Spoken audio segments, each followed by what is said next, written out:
नमस्कार, national India news देख रहे हैं आप। मैं इस वक्त डीयू कैंपस में मौजूद हूँ। लगातार जिस तरीके से निजीकरण को लेकर जो आंदोलन हो रहा है और लगातार जो है इन चीज़ों को लेकर जन भरा आंदोलन किया जा रहा है। हालांकि जिस तरीके से निजीकरण को लेकर किस तरह से प्रधानमंत्री नरेंद्र मोदी ने देश को जो है एक मंदी के कगार पर जो है पहुँचा दिया है, इसी मुद्दे पर बारीकी से समझने के लिए हमारे साथ डॉक्टर सुधांशु कुमार पूर्व डूटा उपाध्यक्ष हैं और अभी डीयू के एकेडमिक काउंसिल के मेंबर भी है, हमारे साथ मौजूद है। आइए उनसे जानने की कोशिश करेंगे कि वो उसको किस तरह से देखते हैं, उनकी क्या राय है। सर, बहुत बहुत स्वागत है आपका नेशनल इंडिया न्यूज़ चैनल। धन्यवाद। सर, पहला सवाल और महत्वपूर्ण सवाल, क्या मांगे हैं आप लोगों की और 17 तारीख ही क्यों चुना आप लोगों ने?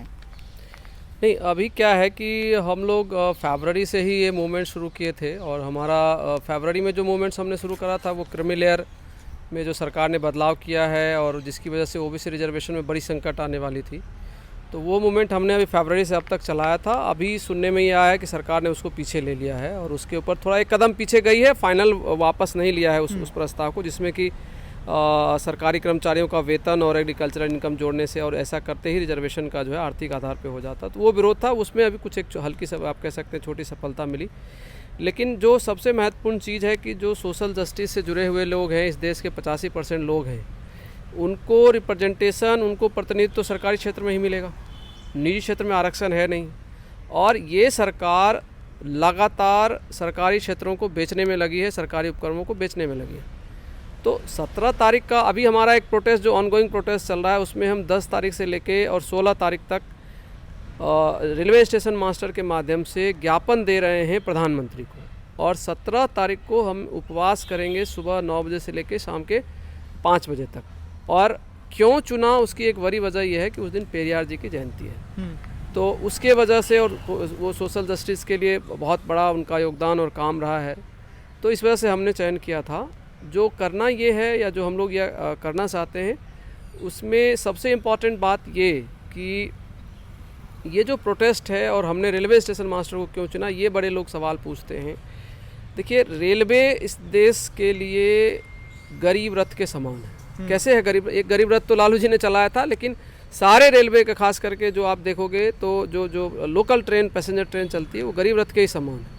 मैं गरीब रथ क्यों कह रहा हूँ? वो आम जनता, देश के आम लोग के लिए, गरीबों के लिए खास करके जो आर्थिक रूप से कमज़ोर हैं, उसमें सारे श्रेणी के लोग आते हैं, दलित पिछड़े भी आते हैं, सामान्य श्रेणी के लोग भी आते हैं, उनको सस्ती परिवहन सुविधा उपलब्ध कराता है, एक बात। दूसरा क्या है, वो देश का सबसे बड़ा सरकारी जॉब सेक्टर है, जहाँ पर 12 लाख से ज़्यादा कर्मचारी आज भी काम करते हैं। एक दौर था जब 28 लाख कर्मचारी काम किया करते थे, और टोटल आज भी पेंशनर्स और सबको मिला के आज भी 50 लाख लोग जो है रेलवे के साथ जुड़े हुए हैं। तो एक तो 50 लाख परिवार उसके ऊपर जीवित रहता है। 50 लाख परिवारों के अलावा कम से कम 2 से 3 करोड़ इस देश की आम आबादी, जो स्टेशन में खीरा बेच के, ककड़ी बेच के, या मान लीजिए लड्डू बेच के, या और भी चीज़ें, पत्रिका बेच के, ये जो अपना जीवन यापन करते हैं, जिस दिन इसका निजीकरण हो जाएगा, आप यकीन मानिए, और मैं अपने जो आपको सुनेंगे मैं उनसे कहना चाहता हूँ कि आप ये मत सोचिए कि ये रेलवे कर्मचारियों की लड़ाई है। जिस दिन रेलवे स्टेशन बिक गया, जिस दिन रेलवे ट्रेन जो है प्राइवेटाइज हो गई, उस दिन जो है आप आम जनता को उस स्टेशन में ना तो घुसने मिलेगा और ना ही व्यापार करने मिलेगा। तो जो आम जनता है उसको भी इसकी लड़ाई लड़नी चाहिए। तो पहला बात तो ये है। दूसरा जो देखिए सबसे महत्वपूर्ण चीज़ ये है कि जब हम लोग निजीकरण के खिलाफ बात करते हैं और सरकारी संस्थानों को बचाने की बात करते हैं, तो सामान्यतः कुछ बच्चे या कुछ लोग ऐसा कह देते हैं कि अरे ये तो ठीक हो रहा है जी, सरकारी कर्मचारी काम नहीं करते। ये एक बहुत बड़ा मिथ फैलाया गया है कि सरकारी कर्मचारी काम नहीं करते। आप तुलना कर लीजिए, कोरोना का दौर गुजरा है, बहुत पॉपुलर हो रहा था ये स्लोगन कि आज प्राइवेट कर्मचारी कहाँ गए, आज प्राइवेट हॉस्पिटल कहाँ गए। और दूसरी बात कि इस देश, हम डेमोक्रेसी में रहते हैं, लोकतंत्र में रहते हैं। लोकतंत्र के अंदर जो आम जनता है इस देश की, 85% जो आबादी दलित पिछड़ों की है, और गरीबों में जो आर्थिक कमज़ोर तबका, जिसको इस बार आरक्षण दिया गया है, उन सब का हित तो सरकारी अस्पतालों से ही होगा, उनका हित तो सरकारी स्कूलों में ही सुधरेगा। तो इसका मतलब क्या हो, 90% लोगों के लिए ज़रूरी है कि सरकारी संस्थान बचे रहें। कुछ लोग भ्रम में आते हैं कि काम नहीं होता, लेकिन आप उठाकर देखिए, आज की डेट में मैं पूछूं, कई बार मैं पूछता हूं विद्यार्थियों से भी कि आपने दिल्ली विश्वविद्यालय क्यों चुना? आप प्राइवेट में जाते पढ़ने के लिए, अगर आपको सरकारी संस्थान बुरे लगते हैं तो क्यों चुनता है? 2 वजह है जी। एक तो सस्ती शिक्षा मिलती है, आईआईटी हो, सरकारी मेडिकल कॉलेज, हर कोई की पहली प्राथमिकता होती है कि एम्स में एडमिशन हो मेडिकल के लिए अगर पढ़ना है। उनका कोई कर्नाटका के किसी मेडिकल कॉलेज का क्यों नहीं होता? तो उसकी वजह यह है कि अभी भी यहाँ गुणवत्ता बची हुई है। सरकार अगर संसाधन देते रहे तो सरकारी संस्थान बड़ी अच्छी अपनी गुणवत्ता बचा के रखेंगे। और दूसरा कि जो ये 5 स्टार होटल और 5 स्टार स्कूल और कॉलेज खुल रहे हैं उसमें 90% लोगों के लिए कोई जगह नहीं है, तो इसलिए हम इसका विरोध कर रहे हैं। सर क्या लगता है आपको, जिस तरीके से आपने स्टेशन मास्टर को जाकर के ज्ञापन सौंप रहे हैं, वो भी प्रधानमंत्री, उनके जरिए प्रधानमंत्री तक पहुंचे, तो क्या लगता है आपको इन चीज़ों को लेकर सुना जाएगा? देखिए, लोकतंत्र में आपके पास क्या हक है, अभी और आपको मैं डिटेल देता हूँ। निजीकरण का हम क्यों विरोध कर रहे हैं? अभी एक आरटीआई आंकड़े में सरकार ने स्वीकार किया है कि हम 26 पीएसयूज को बेचने जा रहे हैं। रेलवे, बीएसएनएल, एयर इंडिया, कोल इंडिया, ये 4 तो क्लियर हो चुका है। इसके अलावा 26 और वो बेचने जा रहे हैं। और कुछ जो है अपुष्ट सूत्रों से लोग बता रहे हैं कि 348 पीएसयू को बेचने की तैयारी सरकार ने की है। अब आप सोचो, जब 348 पीएसयू बेच देंगे, इसका मतलब क्या? जितने सरकारी उपक्रम है उसको लगभग सरकार बेचने जा रही है। तो भैया जब सब कुछ बेच ही दोगे तो हमारा रिजर्वेशन हमें कहाँ से मिलेगा? जो 85% का रिप्रेजेंटेशन था या जो सत्ता में भागीदारी की लड़ाई थी दलित पिछड़े की, उसको कहाँ से मिलेगा? जो सामाजिक रूप से तो पिछड़ेपन की बात हो गई, जो आर्थिक रूप से पिछड़े उनको कहाँ से भागीदारी मिलेगी? तो क्या ये देश हम 10% लोगों के लिए चला रहे हैं? बाकी के 90% क्या गुलाम बनेंगे दोबारा से? क्या इन 10% की चाकरी करेंगे वो लोग? तो ये लड़ाई बेसिकली इस देश को बचाने की लड़ाई है। और इसलिए हम लोग जो असर, देखिए असर तो पड़ेगा। अभी बच्चों ने आंदोलन किया, बेरोजगारी का आंदोलन चला, अच्छा खासा लोग जुड़े, मोमबत्ती, हाँ, दिया भी जला, मोमबत्ती भी जला और लाइट भी जला, थाली बजा। तो उसमें किसी संगठन ने थोड़ी करा था, आम लड़कों ने अपील दिया और बड़ी संख्या में लोग जुड़े। इसका मतलब क्या? लोग नाराज हैं, लोग इस बात को समझ रहे हैं। दिक्कत कहाँ आ रही है मैं आपको बता रहा हूँ, नेतृत्व नहीं है। विपक्ष भी अपनी भूमिका ईमानदारी से नहीं निभा पा रहा है। उसको देखना चाहिए कि बीजेपी के लोग जब विपक्ष में होते हैं तो कैसी भूमिका निभाते। मैं इस मामले में बड़ाई करता हूँ कि वो लोग, उनका बड़ा लीडर जो है गले में सिलेंडर बांध के घूमता है, और आज जो विपक्ष के लोग बैठे हैं, जनता त्राही माम कर रही है, उसको कोई दिशा देने वाला नहीं है। तो ये जो विपक्ष के लीडर हैं उनको भी सामने आना चाहिए। उनको भी, अगर महंगाई बढ़ी है तो प्याज और टमाटर बांधते थे ना राजनाथ सिंह, तो बड़े अभी विपक्ष के लीडरों को प्याज और टमाटर बांध के वो नौटंकी करने में क्या दिक्कत है? पॉलिटिशियन है आप, जनता की आवाज़ नहीं बनना चाहते। तो दिक्कत इसलिए, और इस वजह से आज हम लोगों को सड़क पे उतरना पड़ रहा है। हम तो शिक्षक हैं, हमें हमारा काम पढ़ाना लिखाना है, लेकिन हम लोग से देखा नहीं जाता है। जो हालत बन गया, जिस तरीके से आप ये देख लो कि खुले आम कहते थे कि देश नहीं बिकने दूंगा, लेकिन देश के सारे अस्थि पंजर बेच दूंगा, खाली देश नाम बच जाएगा। तो जब देश बिक ही जाएगा तो ये विपक्ष क्या करेगा और पक्ष क्या करेगा बच के? तो उस वजह से हम लोग सड़क पे उतरे और सुनना तो पड़ेगा सरकार को। आप देखिए, मैंने आपको बताया ना, क्रीमी लेयर पे हमने आंदोलन शुरू किया। आपको बिलीव होगा कि क्रीमी लेयर पे 3 करोड़ मिल गए हैं प्रधानमंत्री कार्यालय पूरे देश भर के अंदर। सरकार पीछे हट गई। तो हम प्रयास ईमानदारी से करें, और प्रयास हम लोग ईमानदारी से कर रहे हैं। आपको मैं बता रहा हूँ, railway association, bankers association, BSNL association, ये सारे लोग आज हमारे साथ जुड़ के काम कर रहे हैं। जो all India OBC SC ST coordination committee, all India OBC SC ST coordination committee के साथ काम कर रहे हैं। देश भर के संगठन, मध्य प्रदेश में ओबीसी महासभा है, ओबीसी फेडरेशन है, अलग अलग जगहों पर ये सारे संगठन, दलितों के संगठन, सब लोग मिल गए हैं। सब इस संकट को समझ रहे हैं। नेताओं को नहीं समझ में आ रहा है तो वो उनकी दुविधा है, लेकिन जनता तो समझने लगी है, और उसका दिख रहा है, प्रतिफलन दिख रहा है, सामने दिख रहा है कि छोटे छोटे एक जो है ट्विटर पे लोग जो है आह्वान कर देते हैं कि हम फलना तारीख को जो है ताली थाली बजाएंगे, तो जो है पूरा उत्तर भारत ताली थाली बजा दिया।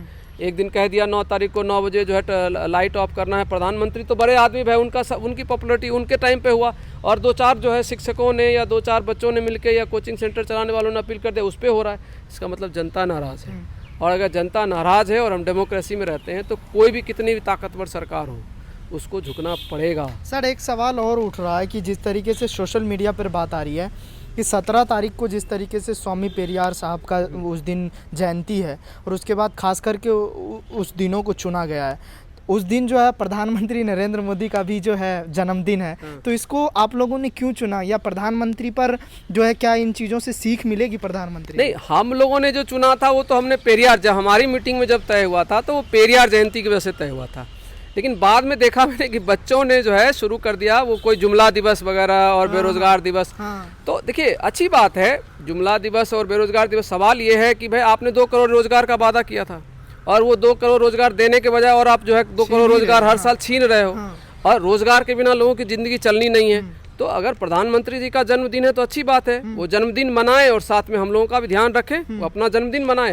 हम तो उसके खिलाफ कुछ, भाई हर एक व्यक्ति का जन्मदिन होता है, अपना जन्मदिन वो मनाए, लेकिन साथ में सवाल पूछा जाना चाहिए। सवाल जरूर पूछा जाना चाहिए। और उसको अच्छी बात है कि उस दिन हाईलाइट हो रहा है तो उनको ज़्यादा ध्यान रहेगा कि बच्चे उनसे क्या चाहते हैं, इस देश का युवा उनसे क्या चाहता है, ये देश क्या उनसे चाहता है, उनको ध्यान में आएगा। अच्छी बात है। ठीक। सर आप लोगों का इस निजीकरण और बेरोजगारी को लेकर योजनाएं क्या क्या है, कैसे, मतलब क्या है ये जरा समझाइए। नहीं देखिए, हमारी योजना तो ये है कि हम सरकार को मजबूर कर दें कि ये जो कदम उठाए जा रहे हैं सरकार के द्वारा चीज़ों को बेतहाशा बेचने का, और ये बड़ी दुर्भाग्यपूर्ण है और बड़ा सामान्य सा उदाहरण है। देखिए एक होता था कि आप सोचते थे, एक पॉलिसी के तहत ये हो रहा था कि भैया ये संस्था जो है इसको चलाने का काम सरकार का नहीं है, वो एक अलग बात है। आज मजबूरी हो गई है, सरकार के पास देश चलाने के लिए पैसा नहीं है, उसकी वजह से बेचा जा रहा है। तो यही हो गया ना कि हम इतने गरीब हो गए कि हम खेत बेच रहे हैं घर में बैठे। तो ये खेत में बेचने वाले लोग तो बहुत, इसका मतलब क्या हो, पूरी इकोनॉमी आपने डुबा दी, और पूरी इकोनॉमी डुबा दी तो देश तो उसका हिसाब मांगेगा ना। तो हम लोग हिसाब मांगने के लिए हमारे पास अभी जो योजना है, हमने आपको जैसे बताया, हम 10 से 16 तक स्टेशन मास्टर के माध्यम से प्राइम मिनिस्टर साहब को जगाना चाहते हैं, उनको दे रहे हैं। देश भर में ये दिया जा रहा है, हज़ारों स्टेशन पे दिए जा चुके हैं। अब वो स्टेशन मास्टर कहते हैं लोग कि नहीं पहुंचाएंगे, कोई बात नहीं, हमें क्या, हम नहीं पहुंचाएं वो, लेकिन हम अपना तरफ से, सरकार अपनी तरफ से प्रोटेस्ट दर्ज करना चाहते थे। एक तो हमारा वो चल रहा है, 17 तारीख के सुबह 9 बजे से लेकर 5 बजे तक उपवास हम रखेंगे, जिसमें हमारा स्लोगन होगा स्टॉप प्राइवेटाइजेशन सेव रिजर्वेशन, एक stop PSUs save government job. ये 2 स्लोगन के साथ हम लोग काम करेंगे। इसके अलावा हम एक प्राइम मिनिस्टर के नाम ऑनलाइन जो है Change.org के ऊपर एक पिटीशन जारी करने वाले हैं, 17 तारीख के शाम में ही करेंगे, और उस पर भी हम कोशिश करेंगे कि 10 लाख 20 लाख साइन हो, ताकि प्रधानमंत्री जी तक ये बात पहुंच पाए कि सरकार से जनता नाराज है। और एक चीज़ आपको मैं बता रहा हूँ, देखिए क्यों हम लोग विरोध कर रहे हैं। अभी ये कहा जा रहा है तेजस ट्रेन चलाया है सरकार ने, पहले क्या होता था, आप नरेंद्र मोदी जी का स्टेटमेंट उठा के देखिए, तो वो कह रहे हैं कि भाई रेलवे से मेरा व्यक्तिगत लगाव है, मैंने रेलवे स्टेशन पर चाय बेचा है, तो इसलिए मेरा जी व्यक्तिगत लगाव है, मेरा व्यवसाय और मेरी ज़िंदगी की वहाँ शुरुआत है। तो कम से कम जब आप वो ये कहते थे तो इस देश ने उनके ऊपर भरोसा किया। आज उस भरोसा के साथ वो खेल रहे हैं। सबके सामने है कि स्टेशन बिक गया, ट्रेन चलनी शुरू हो गई, चलाने आए थे बुलेट ट्रेन, अब चल रही है तेजस। और तेजस के साथ क्या दावा किया जा रहा है कि ये ट्रेन अगर लेट हो गई जी तो जो यात्री है उसको मुआवजा देगी लेट होने का वो कंपनी। सवाल ये है, जो भी XYZ कंपनी है, क्या उसने अपने घर से कोई रेलवे पटरी बिछा दी, क्या उसने स्टेशन बना लिए, क्या स्टेशन मास्टर उसके द्वारा नियुक्त हैं?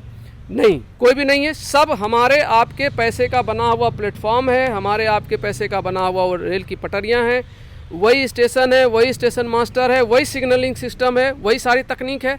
तो उसमें प्राइवेट ट्रेन तेज़ी से चलेगी और सरकारी ट्रेन जो है, रेलवे की ट्रेन जो है वो स्लो चलेगी। वैसे ही हो गया ना, जैसे BSNL को दवा प्राइवेट संस्था, प्राइवेट जो ऑपरेटर थे, मोबाइल ऑपरेटर, उनको तो जो है आपने सुविधा दे दी और हम अपनी संस्था BSNL मारी गई। सेम हुआ था एयर इंडिया के साथ। वही हम हायर एजुकेशन इंस्टीट्यूशन में चिल्ला रहे हैं कि तुम सरकारी इंस्टीट्यूशन को मार रहे हो और प्राइवेट वालों को फ्लोरिश करने दे रहे हो। तो ये जो खेल है, इसके खिलाफ भी लोगों को सवाल पूछना चाहिए कि भैया ऐसा कैसे अनोखा हो जाता है कि हमारी ट्रेन पटरियों के ऊपर, सरकार की देश की पटरियों के ऊपर प्राइवेट एक व्यक्ति की ट्रेन जो है फास्ट दौड़ने लग जाती है और वो स्लो हो जाती है। तो इसलिए ये एक धोखा है और बड़ी चालाकी से कुछ एक लोगों को लाभ पहुंचाने के लिए सरकारें जो है काम कर रही हैं, और ये बड़ी दुर्भाग्यपूर्ण है। खुले आम जो है देश को बेचा जा रहा है, सिंपल लाइन में अगर कहें, क्योंकि देश का मतलब क्या होता है, देश का मतलब एक शब्द नहीं है, वो भारत एक शब्द नहीं है। देश का मतलब है उसकी संस्थान, उसके इंस्टीट्यूशंस, उसके लिए काम करने वाली संस्थाएं, ये सब आप बेच ही दोगे। और सबसे बड़ी बात है उस देश की जनसंख्या और उस देश के आम आदमी, उस आम आदमी के हित में आप कुछ करना नहीं चाहते। तो जब आप करना नहीं चाहते तो फिर किस बात का देश? देश तो बिक रहा है। आखिर में चलते चलते एक सवाल कि इस पूरे प्रकरण को लेकर हमारे चैनल के माध्यम से प्रधानमंत्री नरेंद्र मोदी से कुछ अपील? नहीं, मैं उनसे ये अपील करता हूँ कि इस देश ने आपके ऊपर भरोसा किया और पिछले 2014 में भी आपको पूर्ण बहुमत से जिताया, और इस बार आपको पूर्ण बहुमत फिर दिया, तो देश के उस भरोसे को कायम रखें। युवाओं को, किसानों को, मजदूरों को। अब सोचिए, किसी देश के इतिहास में अगर ये घटना हुई होती कि 10 लाख लोग एक डिसीजन, प्रधानमंत्री की एक डिसीजन, साहब के एक डिसीजन की वजह से इस तरीके से 10 लाख लोगों को पैदल चलना पड़ता, तो क्या स्थिति बनती। तो क्या ये चिंता का विषय होना चाहिए, सबके लिए होना चाहिए, प्रधानमंत्री जी के लिए भी होना चाहिए कि भाई कैसे ऐसे क्या चूक हो गई कि 10 लाख लोगों को 1-1 हज़ार 2-2 हज़ार किलोमीटर पैदल चलना पड़ा। और आज जो भुखमरी की स्थिति पैदा हो रही है, लोग सुसाइड कर रहे हैं। किसान तो पहले से सुसाइड करते थे, अब युवा सुसाइड करने लगे हैं, बेरोजगार सुसाइड करने लगे हैं। और आप रोज घटनाएं दिखती है कि जो है माँ जो है अपने आत्महत्या कर ली और उनका दोनों बच्चा जो है नीचे जमीन पे खेल रहा है। तो कितना दुर्भाग्यपूर्ण है। तो उसकी चिंता कौन करेगा? उनको उसकी चिंता प्रधानमंत्री साहब को करनी पड़ेगी। और इसलिए ये जो निजीकरण की बेतहाशा गाड़ी इन्होंने दोहराई है, इसको रोकें, रोजगार सृजन की तरफ बढ़े, लोगों को रोजगार मिले। और एक चीज़ हमेशा सबको ये ध्यान में रखना चाहिए कि ये देश सबके हितों के साथ ही सुरक्षित रहेगा। 90% आबादी का हित सुरक्षित तभी रह पाएगा जब उसको भी समरस समाज में लाके उनको बराबर की हक और हुकूक उनके बराबर से दिए जाएंगे, उनके अधिकार भी दिए जाएंगे और उनके हित में भी काम किया जाएगा। 2-4-5% लोगों के हित में अगर देश चलाने लगोगे तो एक जो खाई पैदा होगी, तो वो खाई किसी दिन भारी पड़ेगा उन 10% लोगों के लिए भी। मैं कह रहा हूँ तो सबके हित में है कि हम सबका ध्यान रखें। ये प्रधानमंत्री साहब से मेरी अपील है कि आप इसको रोकें, निजीकरण को। और आरक्षण के ऊपर जो हमले हो रहे हैं उसके ऊपर भी वो ओबीसी समाज से आते हैं। ओबीसी समाज बहुत नाराज़ है जिस तरीके से आरक्षण को ख़त्म करने की कोशिश हो रही है, तो उसके तरफ भी ध्यान दें, क्योंकि ओबीसी समाज ने 2 बार इनको बहुत बढ़ चढ़ के वोट दिया है। क्योंकि ये बार बार खुले में कहते हैं कि मैं ओबीसी हूँ। तो ओबीसी समाज ने आपके ऊपर जो भरोसा जताया है, तो आज ओबीसी के रिजर्वेशन पे हमला हो रहा है। नीट में ओबीसी को नहीं रिजर्वेशन मिलता, 10,000 डॉक्टर बनने से रह गए बैकवर्ड समाज के लड़के। जो कंबाइंड लॉ एडमिशन टेस्ट होती है आज के डेट में, 5 ईयर इंटीग्रेटेड लॉ का कोर्स है, उसमें जो है ओबीसी समाज का रिजर्वेशन नहीं है। यूपीएससी में अभी क्या दिक्कत आई है वो सबके सामने है। तो कौन रिएक्ट करेगा? आप ही तो रक्षा करोगे। ओबीसी कमीशन को इतना पावर दिया जाए, ओबीसी कमीशन को जो अभी पावर दिया गया उसमें बहुत सारी सुविधाएं उसको नहीं दी गई, तो उनको पावर दिया जाए। ओबीसी मंत्रालय का गठन किया जाए तो उनका भी लाभ होगा, SC ST के साथ ओबीसी का भी लाभ होगा। तो इन सब का भी ध्यान उनको रखना है। समाज से आते हैं तो वो सब भी समाज उनकी तरफ बड़ी आशा से देख रहा है, तो उनको ये करना चाहिए। बहुत शुक्रिया हमसे बातचीत करने के लिए, आपने मुझे महत्वपूर्ण समय दिया। सब्सक्राइब नहीं किया है तो प्लीज़ सब्सक्राइब कीजिए और ताज़ा अपडेट पाने के लिए बेल आइकन को दबाना ना भूलें।